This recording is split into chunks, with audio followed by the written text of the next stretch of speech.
Je vais voir.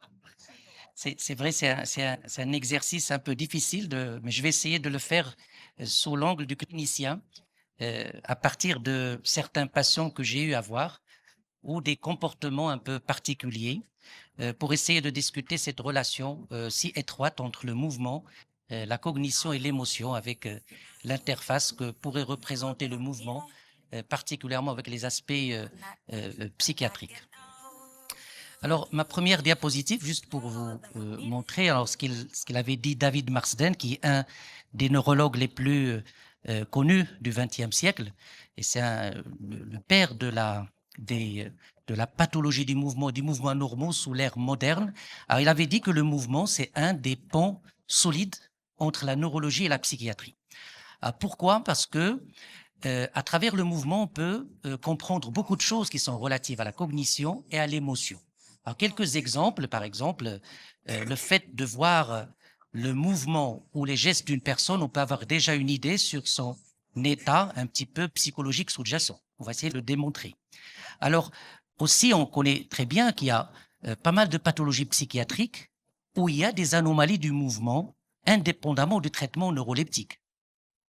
L'exemple, par exemple, chez les schizophrènes, ça a été confirmé qu'il y a des troubles oculomoteurs qui peuvent précéder de plusieurs années l'apparition des symptômes psychiques, et c'est parfois même un test qui pourrait aider peut-être pour des diagnostics de ce genre. Alors, comme vous le savez, il y a beaucoup de pathologies neurologiques qui s'accompagnent de manifestations psychiatriques. L'exemple typique est la maladie de Parkinson, qui est une pathologie de mouvement entre guillemets, mais finalement c'est une pathologie neuropsychiatrique. Aussi, on sait que les médicaments qui ont pour but d'améliorer les manifestations psychiatriques retentissent sur le mouvement. L'exemple typique, c'est les neuroleptiques qui induisent des syndromes parkinsoniens ou des dyskinésies tardives, ça veut dire des anomalies motrices.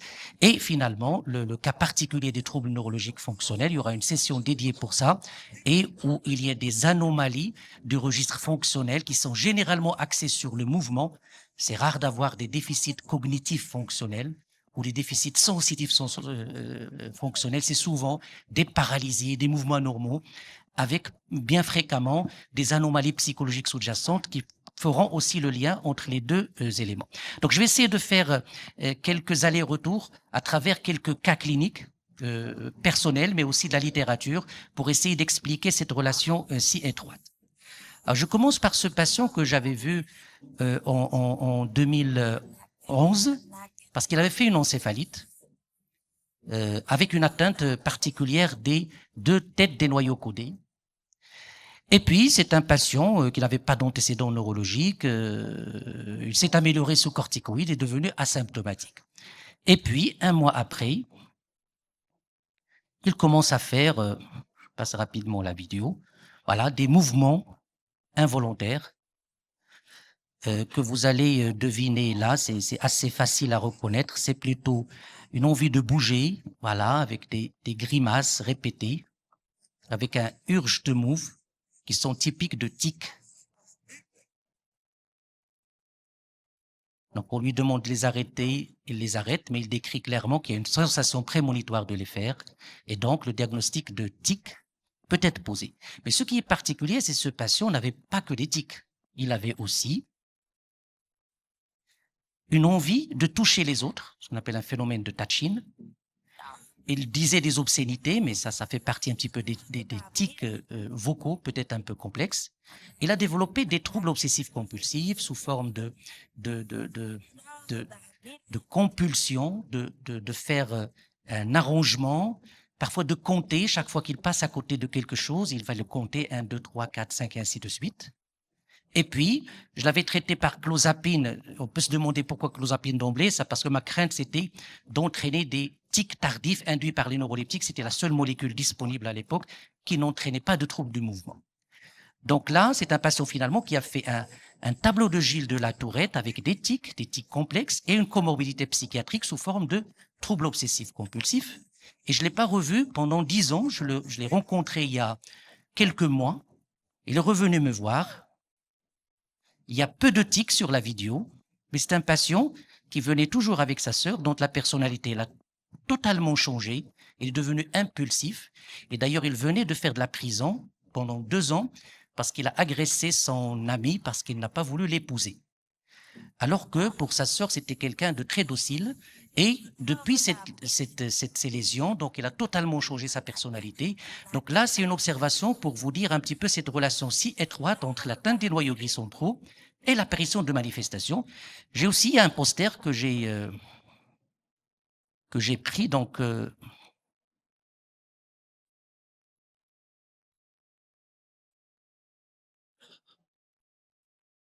désolé, il y a un petit blocage.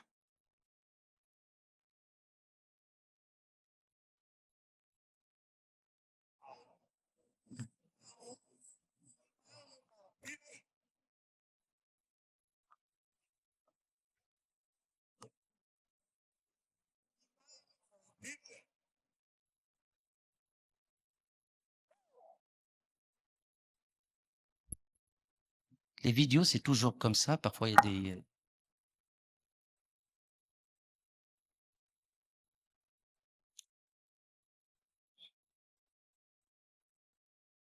Voilà. Donc, un poster, j'ai pris un aperçu d'un poster qui est affiché, qui est un poster très intéressant, que j'ai eu à voir de l'équipe de professeur Regragui, qui a rapporté ici des troubles obsessifs compulsifs avec une atteinte curieusement bicodée. C'est exactement l'endroit que j'avais présenté sur cette atteinte. C'est juste, bon, malheureusement, dans le poster, il n'y a pas beaucoup d'explications sur la sémiologie, parce que ça aurait été bien de voir quelle est la sémiologie, est-ce qu'il y avait des idées obsédantes ou c'était seulement des compulsions sans cette obsession qui accompagne les TOC classiques, mais on pourrait en discuter. Voilà. Donc, juste pour vous dire que on peut avoir, bien sûr, des tics secondaires, donc même un tourettisme, ça veut dire les tourettismes, c'est là chaque fois qu'il y a un spectre de Tourette, mais que c'est pas une maladie de Gilles de la Tourette. Et dans cette série, par exemple, vous arrivez à voir ici la flèche, je sais pas, est-ce qu'il... oui. Alors que, on va dire, l'atteinte des noyaux gris centraux, c'est 14%.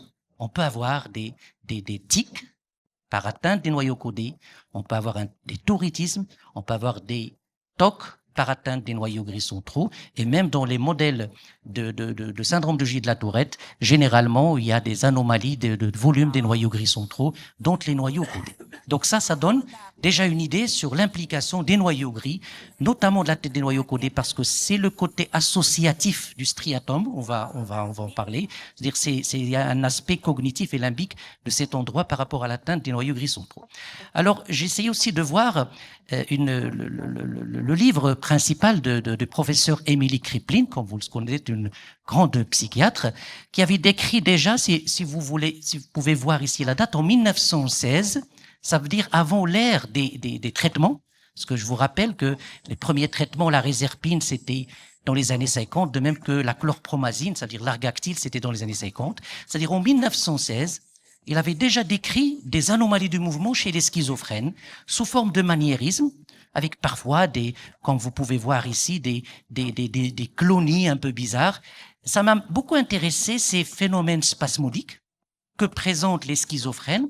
Ils sont particulièrement, on va dire, axés sur la région faciale, sur la langue, sur la bouche, et une analogie intéressante devrait être faite avec les dyskinésies tardivo-neuroleptiques qui prédominent particulièrement au niveau de cet endroit. Donc les schizophrènes, déjà, il y a des anomalies un petit peu en dehors de tout traitement qui intéressent cette région. Et ce qui est intéressant, c'est déjà à l'époque, il avait étudié la qualité du mouvement, et on voit chez les catatoniques, ça veut dire les patients qui ont souvent une étiologie psychiatrique de la catatonie, le mouvement, il est vraiment peu ample. Ça veut dire que c'est une pathologie plutôt de l'activation du mouvement, alors que le mouvement lui-même, sur son aspect élémentaire, il est normal. Donc ça aussi, c'est pour vous dire qu'il y a des intrications très importantes entre psychisme et mouvement. Alors là, c'est dans le même sens, une étude qui a été partie voir un petit peu chez les personnes qui ont déjà, on va dire, une prédisposition à faire de la schizophrénie. Je parle sous le contrôle du psychiatre. Il est possible que je dise des définitions qui sont pas exactes. Là, les personnalités schizotypiques, ils ont généralement des anomalies de mouvement, particulièrement au niveau de la région faciale. Alors, après le côté psychiatrique émotionnel, quelle est la relation un petit peu entre la cognition et le mouvement? Bien sûr, c'est une relation qui est très étroite, mais en même temps complexe. Donc, on sait que même un acte élémentaire, pour faire un acte élémentaire, il y a une phase préparatoire et de conception. Ça veut dire que chaque mouvement, finalement, c'est une fonction cognitivo-motrice. Et ça apparaît particulièrement lorsque le mouvement il est complexe, qui nécessite un séquençage moteur. Ça veut dire qu'il y a toute une étape de conception du mouvement qui se passe en prémoteur avant qu'il y ait l'intervention des noyaux gris centraux pour essayer un petit peu de programmer avant d'exécuter le geste. Et donc, j'ai essayé un petit peu d'expliquer cet aspect à travers cette grande découverte qui est ce qu'on appelle les découverte des neurones miroirs. En fait, une équipe italienne de Rizzolatti avait décrit ces neurones très intéressants à connaître qui siègent un petit peu au niveau de la région préfrontale, mais aussi au niveau de la région pariétale inférieure.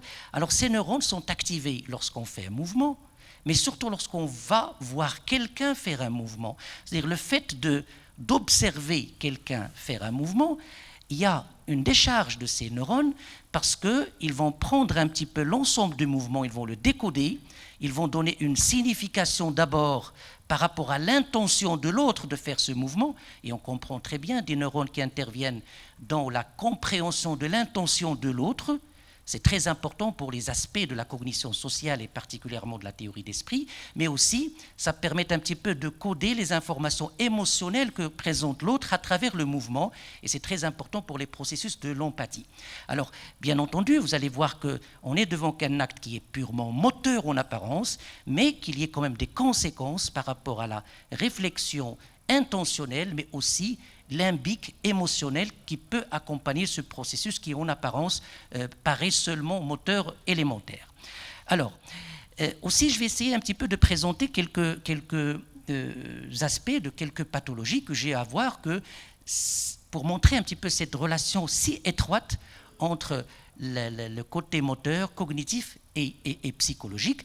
Alors là, c'était une famille de frères, un homme et une femme qui ont une consanguinité des parents, qui ont une maladie de Parkinson qui a commencé à l'âge de 28 ans. Et ce qui est intéressant, c'est que eux, ils avaient des échecs scolaires d'emblée. Ils n'ont pas pu passer dans le second cycle. Ils ont quitté l'école à partir du collège, alors que les trois frères, vous avez fait des études universitaires. Ça veut dire qu'on est devant déjà une pathologie en apparence motrice, mais dont l'atteinte cognitive qui a précédé quand même de plusieurs années l'apparition des symptômes moteurs. Alors je vous montre un petit peu la vidéo. Vous allez voir des patients typiquement parkinsoniens jeunes. Voilà, donc les deux patients. Donc c'était une maladie de Parkinson à début précoce, qui avait une dopasensibilité qui n'était pas excellente par rapport à une maladie de Parkinson à début précoce, était de l'ordre de 50%. L'IRM était normal, et sur les bilans neuropsychologiques, en tout cas, sur la MoCA, pour le patient, il avait 16/30 après seulement 3 ans d'évolution. Ce qui est un petit peu, on va dire, inhabituel au cours d'une maladie de Parkinson, qui peut donner des atteintes cognitives plusieurs années après.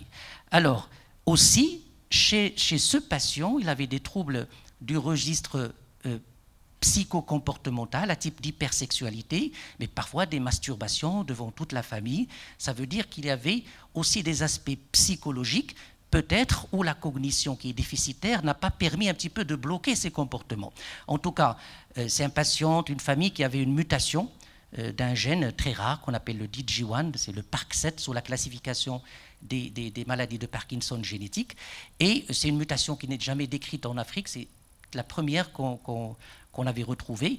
Et j'ai vu un petit peu la littérature, ces atteintes cognitives ne sortent pas très fréquemment. J'ai trouvé peut-être la réponse dans les modèles animaux, un petit peu, lorsqu'on invalide le gène de DG1 chez les rats, les auteurs ils ont montré qu'il y a une atteinte assez claire des comportements et de la cognition qui précède bien l'atteinte motrice, ce qui explique qu'il y a certaines situations, on peut avoir des atteintes cognitives qui précèdent, ou des atteintes, on connaît les atteintes un petit peu du registre psychique, telles que la dépression, qui précèdent bien fréquemment la maladie de Parkinson, mais il semble qu'il y ait des atteintes aussi des vraies maladies de Parkinson, confirmées par la génétique, où il y a des anomalies cognitives qui peuvent présenter de plusieurs années l'atteinte motrice.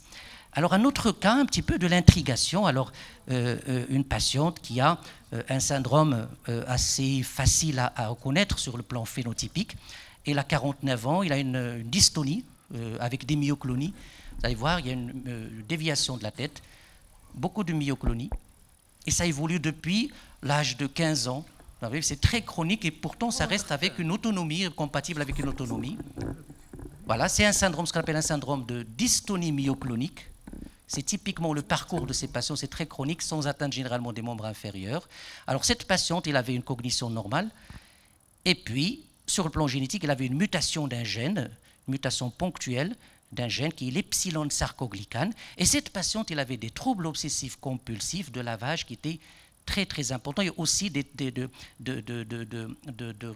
crainte de contamination, de lavage et de vérification. Alors, bien sûr, on a cherché des TOC parce qu'on sait que cette maladie donne des TOC. Habituellement, on ne pose pas bien sûr ce genre de questions. Et ce qu'on voit dans la littérature, c'est que cette mutation donne un phénotype dystonie myoclonique, mais chez 20%, voire même chez certaines séries, jusqu'à 50%, ils ont des troubles obsessifs compulsifs associés. Et si je reviens à notre série qu'on avait rapportée sur 12 cas de syndrome de dystonie myoclonique, il y avait 2 qui avaient des troubles obsessifs compulsifs, et c'est les seuls 2 patients qui avaient des mutations de ce gène. C'est pour dire que la présence de troubles obsessifs compulsifs, c'est même un marqueur un petit peu de cette mutation génétique. C'est pour vous dire encore l'étroitesse entre la pathologie du mouvement et les symptômes psychiatriques qui peuvent en découler. Alors rapidement, juste pour vous dire, bien sûr, que vous connaissez très bien les troubles du contrôle des impulsions, c'est quand même 20%, 25%, jusqu'à 50% sur les études longitudinales. Et finalement, comment interpréter ces troubles du contrôle des impulsions? C'est généralement, on va dire, une hyperactivité de la boucle limbique qui va entraîner, on va dire, une surstimulation, parce qu'à la base, il n'y a pas de dénervation, peut-être de ces endroits limbiques, il y a une dénervation de l'aspect moteur, et en voulant compenser l'aspect moteur par la dopamine, on surexcite a priori l'aspect limbique, et ça pourrait donner lieu à des comportements motivés qui sont axés sur quelques aspects particuliers. C'est une autre façon pour dire qu'il y a une étroitesse de relation entre les aspects moteurs et les aspects psychiatriques, ici particulièrement limbiques. Alors, ce syndrome aussi, ça m'avait beaucoup interpellé, le syndrome de délire de jalousie chez les patients qui ont une maladie de Parkinson. C'est que des patients, ils peuvent avoir une conviction erronée de l'infidélité du conjoint. C'est pas rare, et c'est particulièrement, en tout cas sur cette petite série, les patients qui ont déjà une atteinte cognitive débutante, ça veut dire des maladies de Parkinson, traitées généralement par agonistes, et l'atteinte cognitive, lorsqu'elle est présente, expose ces patients à avoir un défaut d'inhibition, un défaut du codage de certaines informations visuelles qui va donner lieu à des délires de ce genre. Donc, on fait la part entre les troubles du contrôle des impulsions et une surstimulation des circuits limbiques, ça veut dire la recherche d'une motivation, alors que là, c'est plutôt un défaut d'inhibition de certains comportements qui vont se manifester par ce cas de figure. Aussi, il y avait un poster qu'on avait, un patient que j'ai eu à voir, juste pour vous dire l'étroitesse extraordinaire entre les atteintes des noyaux gris et les comportements. Alors, cette patiente que j'avais vue pour un AVC sur une occlusion de l'artère de Percheron, qui avait développé un délire de jalousie vis-à-vis de son mari, qui a été finalement amélioré après 1 an et demi par l'olanzapine, alors que les autres thérapeutiques n'ont pas été efficaces. Donc finalement, c'est une simple atteinte focale, qui a été décrit d'ailleurs, les syndromes d'Othello après des AVC, c'est particulièrement lorsqu'il y a une atteinte corticale, parfois thalamique. Lorsque ça prédomine à droite, ça veut dire qu'il y a un problème de décodage des émotions issues de l'aspect de visage, qui fait qu'il y a parfois des confusions pouvant donner lieu à ce genre de délire. Alors, je ne peux pas ne pas citer quelques observations de la littérature qui ont marqué quand même l'histoire. Cette observation de Paul Béjani, c'est une patiente que j'avais la chance de lui faire un test à la L-DOPA à 5 ans. Et donc, c'était une patiente qui avait, au cours, juste pour les personnes qui ne font pas la stimulation cérébrale profonde, lorsqu'on implante une électrode, il y a 4 plots où on peut faire sortir de l'électricité. Alors, cette patiente, comme vous le voyez, donc lorsqu'elle a été stimulée sur le plot le plus bas, regardez ici le déroulé du temps, donc à 24 minutes 24 secondes, début de stimulation, après quelques secondes, on voit le visage changer, une dépression aiguë, et une fois on arrête la stimulation, quelques minutes après, il redevient normal. C'est-à-dire c'est une dépression aiguë induite par une stimulation. Alors l'électrode était au niveau de la substance noire pars reticulata, avec peut-être des connexions vers les régions limbiques qui ont induit cette dépression aiguë, alors que le plot thérapeutique était bien sûr juste au-dessus, au niveau de la substance, pardon, au niveau du STN, c'est-à-dire le noyau subthalamique. Donc voilà donc un autre modèle pour expliquer qu'on peut avoir des anomalies comportementales aiguë induite par une stimulation, juste pour enlever ce dogme que le psychiatrie, c'est généralement des choses qui n'ont pas beaucoup de rapport avec du lésionnel. On sait que c'est très intrigué, la neurologie avec la psychiatrie. Alors aussi, cette publication de Michael Okun est très intéressante. C'est vrai qu'elle est ancienne. Ça date quand même de début de l'ère un petit peu de la stimulation. Alors cette équipe, qu'est-ce qu'ils ont fait? Ils ont pu induire un hémisourire qui est émotionnel. Et vous allez voir, donc, c'est une patiente qui a été traitée pour des troubles obsessifs compulsifs. Et lorsqu'on voit l'électrode, alors bien sûr, lorsqu'on veut traiter des TOC, il y aura plus d'explications dans la présentation suivante, généralement on essaie de viser les endroits associatifs au limbique des noyaux et non pas naturellement les parties motrices. Alors là, ce qui a été visé, c'est plutôt la région du striatum au niveau de sa partie ventrale qu'on appelle le noyau accumbens et particulièrement au niveau du bras antérieur de la capsule interne. Et puis, regardez, lorsqu'on stimule au niveau de cet endroit, au niveau du noyau du striatum ventral à droite, on induit un hémisourire. Ce qui est intéressant, c'est qu'il n'y a pas que l'aspect moteur, vous allez remarquer qu'il y a un aspect émotionnel. C'est-à-dire que ce n'est pas une contracture purement pyramidale, il y a aussi un côté émotionnel qui accompagne ce mouvement. Et bien sûr, lorsqu'il stimule de l'autre côté, hémisourire de l'autre côté, donc ils ont pu même induire sourire émotionnel en stimulant les deux côtés, à différencier clairement avec ce qu'on voit parfois comme effet indésirable pyramidal de la stimulation, qui est une contracture pyramidale pure, douloureuse, désagréable, alors que là, c'était une stimulation qui a induit le juste nécessaire pour avoir une motricité accompagnée d'une composante émotionnelle, pour vous dire la relation si étroite entre ces éléments.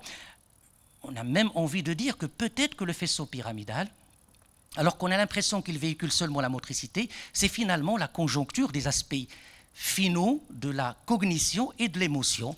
Et peut-être d'ailleurs ici pourquoi la stimulation du bras antérieur de la capsule interne pourrait induire à des éléments particuliers, parfois de l'émotion avant. Et l'exemple typique, c'est les syndromes pseudobulbaires. Les patients qui ont une atteinte bi-operculaire ou une atteinte des deux capsules internes, ils sont hyper émotifs, alors qu'on ne sait pas pourquoi, alors qu'on est dans une pathologie en apparence de localisation purement motrice, et donc peut-être qu'il y a un côté aussi comportemental à aller chercher dans ce genre d'exercice. Alors, je finis rapidement, après ces aspects cliniques, vers un retour vers le fonctionnement des ganglions de la base. Il y aura quelques redits par rapport à ce qu'il a dit mon ami Hamid avant, mais c'est toujours intéressant de réexpliquer, particulièrement pour les jeunes, le fonctionnement de ces noyaux gris centraux. C'est toujours utile, bien sûr, de refaire. Alors, bien sûr, historiquement, les ganglions de la base sont apparentés à des fonctions motrices, et d'ailleurs, on dit qu'ils font partie du système extra-pyramidal, ça veut dire du système moteur non pyramidal, ce qui est une appellation qui est pratiquement plus utilisée. On va dire l'aspect extra-pyramidal. Il faut appeler généralement chaque syndrome par sa définition. Est-ce que c'est un syndrome parkinsonien? Est-ce que c'est plutôt une chorée, une dystonie?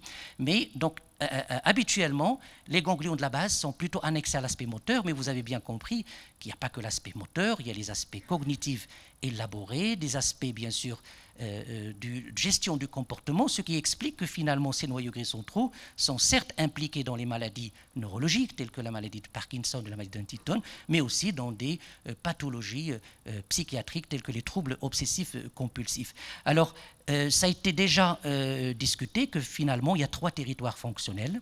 Le territoire sensorimoteur, ça veut dire qui code l'aspect sensoriel, ça veut dire l'aspect le retour un petit peu de l'information, notamment sur l'aspect proprioceptif, et le côté moteur, ça veut dire du passage de l'information motrice, mais tout au long de ce process, il y a aussi des aspects cognitifs et limbiques qui sont plus ou moins organisés selon bien sûr, les types de modèles qui sont préconisés pour expliquer ces aspects.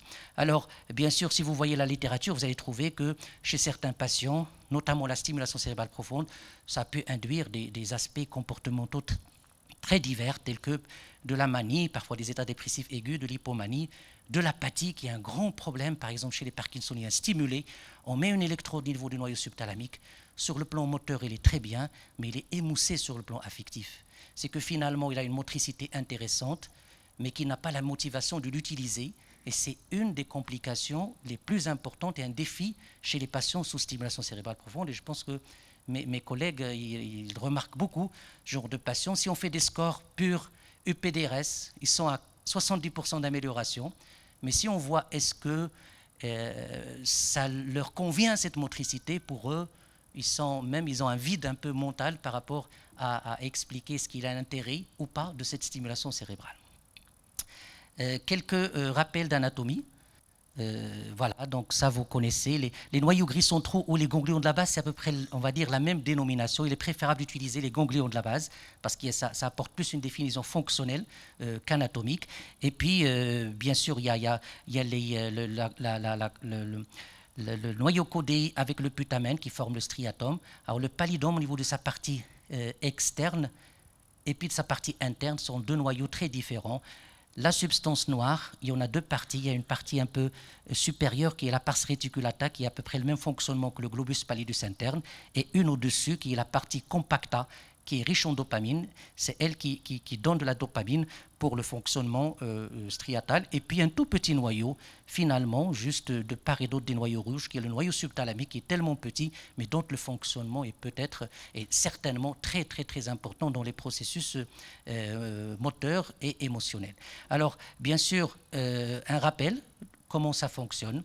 Le cortex envoie généralement des informations vers le striatum et en retour le thalamus vers le cortex, et entre les deux, il y a des mécanismes de désinhibition. Ça veut dire que le striatum désinhibe le thalamus. C'est le principe de la voie directe qui est activatrice du mouvement, alors que sur l'autre côté, la voie indirecte est la tendance un petit peu, on va dire, de façon basique à freiner le mouvement, et la dopamine au niveau du locus niger qui envoie vers le striatum. Elle a un rôle un petit peu qui va activer cette tendance, ça veut dire activer la voie directe et renforcer le fonctionnement des voies indirectes. Il y a bien sûr d'autres modèles plus ou moins complexes. Alors, comme vous l'avez bien deviné, qu'il n'y a pas que l'aspect moteur. Généralement, il y a des modèles où il y a bien sûr cinq voies, deux voies sensorimotrices. On connaît la voie motrice, mais il ne faut pas oublier que l'oculomotricité, c'est aussi un circuit bien défini, aussi au sein de ces ganglions de la base.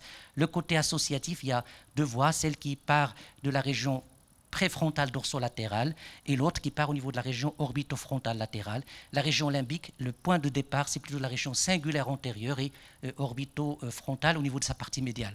Ce qui est intéressant, ça a été dit par professeur Benazouz, c'est que ces aspects, finalement, de trois circuits, ils conservent généralement, pour la partie motrice, on va dire une topographie tout au long des ganglions de la base, au niveau de la partie externe et un peu postérieure, alors que la région limbique, ils sont plutôt situés au niveau de la région ventrale et médiale. Et donc, il y a cette ségrégation avec toujours, j'ai vu qu'il y a un article intéressant sur le modèle animal, que même au sein de ces ganglions de la base, il y a un interchangement des informations entre les trois circuits, ce qui est une donnée intéressante.